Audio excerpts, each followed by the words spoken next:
So we've got Daniel Jones 1 year. Seems like the Colts are trying to play it safe right now. You know what I'm saying? If I was a Colts fan, I would not be happy about this. I'm not gonna lie to you. I wouldn't be happy about this. I'd rather take Rodgers. I'd rather Rodgers go to the Colts. Honestly, that would really be a good fit. I feel like Rodgers on the Colts, I could see that, but seems like it's gonna go to the Steelers. But we're gonna talk about that. Colleague Tom Pelissero, so make sure you Daniel subscribe. Jones is signing with the Indianapolis Colts.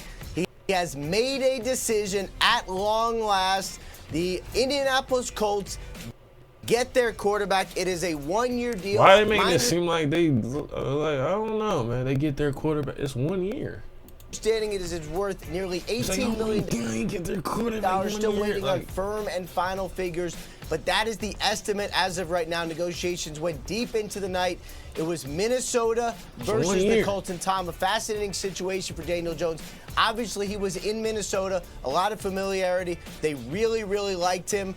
But in the end, it was the opportunity to compete with Anthony Richardson, potentially to be their starting quarterback. Imagine he don't. Imagine he don't start. Imagine he didn't win the conversation.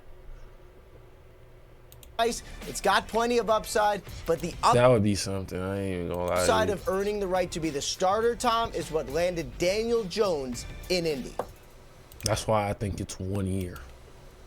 We'll see what the final numbers end up being here, Ian, but my understanding has been this is going to be a 1-year deal worth up to around $17.5 million for Daniel Jones. So if, in fact, he ends up being the starter, and the base value of this deal is significant as well, but if he ends up being the starter, then he's paid in a similar neighborhood to some other bridge quarterbacks that we've seen in recent years, including the Justin Fields deal that got done to the Jets yesterday. For Daniel Jones, this is obviously a reset for him, the opportunity after last year being released by the Giants, signing to the Vikings practice squad, being elevated in the playoffs. I didn't even know he was on the Vikings practice squad. That's crazy. In Minnesota, he knew he was going to have J.J. McCarthy behind him, breathing down his neck at all times. The Vikings really tried here. They made multiple offers. They tried to close a deal with Daniel Jones. With Jones now headed to Indianapolis, I would fairly say, Yam, it is likely, not certain, but likely that J.J. McCarthy is going to be the starting quarterback for the Vikings in 2025. We talking about Colt, man. All right, I'll catch that in the